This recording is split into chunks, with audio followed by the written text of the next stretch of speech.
Alright, we're here today with the Pulse pedal. Very excited about this pedal. This adds unto the pedal wars now. So let's go ahead and get into it. First, like I always do, let me show you how it comes shipped to you. It comes to you in this box right here, and here's all your labeling. On the right, facing the camera here, you have the rock pedal tag. Then you have your name tag, and then over here you can tell that it was shipped 2-3 days because the fact that it was flown into my airport before it got here. So it has a sticker on it from Los Angeles World Airport, better known to the world as LAX. Also in the box, when you open it, the first thing you're going to get is you're going to see this here at the top. Okay, this is the second most professional looking flyer that I've gotten from anybody that I have dealt with.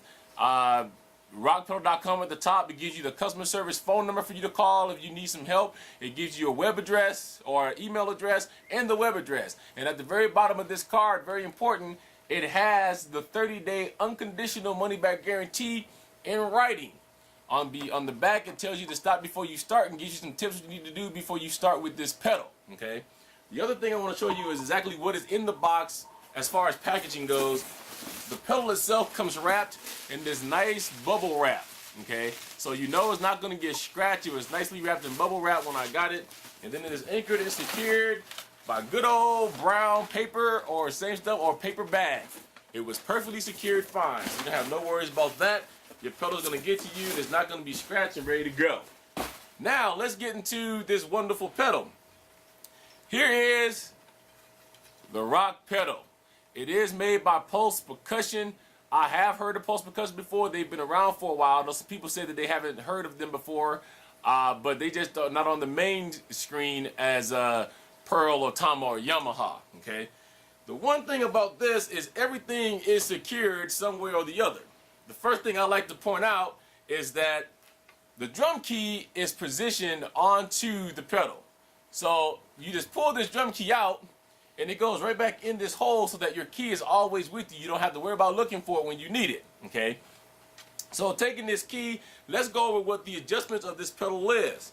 First of all, the first I'm going to go over is the tension adjustment, which is right here. We've been to this before, but this is going to be a little bit different because this one is held in actually by a drum screw right here. So you have to unloosen this first, this direction. Then you move this up or down, wherever you want to go. If you want it tighter up, you want it looser down, then you would screw this up just like in previous ones. And once you get it to wherever it is that you want it, you would go ahead and screw this back in. What this is doing is making sure that your adjustment doesn't move. So with that locked in place, this tension screw adjustment is not going to move again until you decide that it's time to move it. Okay. The second adjustment I'll go over is the pedal adjustment. If you unscrew this here, then your pedal, you can make it either go down or come up. You want it to go down for less travel. You want it up if you want more travel. So if you have a heavy foot one up this high, this is where you would put it at. Okay, I'll put it back down to about relatively where they had it so we can get them a good test, which is about right there. And then you go ahead and screw this. And then that locks that adjustment now fully in place. The other one that we're going to go over is the one that's right underneath here. This is the one adjustment that neither one of the pedals have. Is right here. This is so that if you don't like the way that it's hitting the sensor, if you undo this, it's going to have you be able to lower just this part of the pedal so that you can get the sensor, leaving the beater unmessed with. Okay, so that's what that's for. Now the other one is to put the beater in, which is right here. Just like the other one, unscrew this screw, and then the beater that comes with it just slides in on either side that you want it to go on, and then you have to tighten this screw right back up. Once you feel it lock, it's in place. Now you have a pedal with a beater. Okay. The other thing is you want to make sure this pedal is high enough up so that you can actually push on it. Alright, so there we go. Now, over here where this long screw right here, I don't know if you can see that one is sticking out. I like this one better of all. This controls the clip that's right here that claps into the actual bass drum, or in this case, a practice pad. So if you can see this, as I screw this in, that clip is going to go down. once again activated by this drum key right here. Then when it gets down on clamp onto that's tight, you will feel it clamp onto there, and then you can go ahead and pull on it and you see that it's sturdy. Okay? So that's how that one goes. Let me go ahead and take that right back out there. Then you just spin it back out and it lowers it back down. So this is totally practice pad ready to go. Here's the other thing that I like. This is what everybody complained about on one other pedal.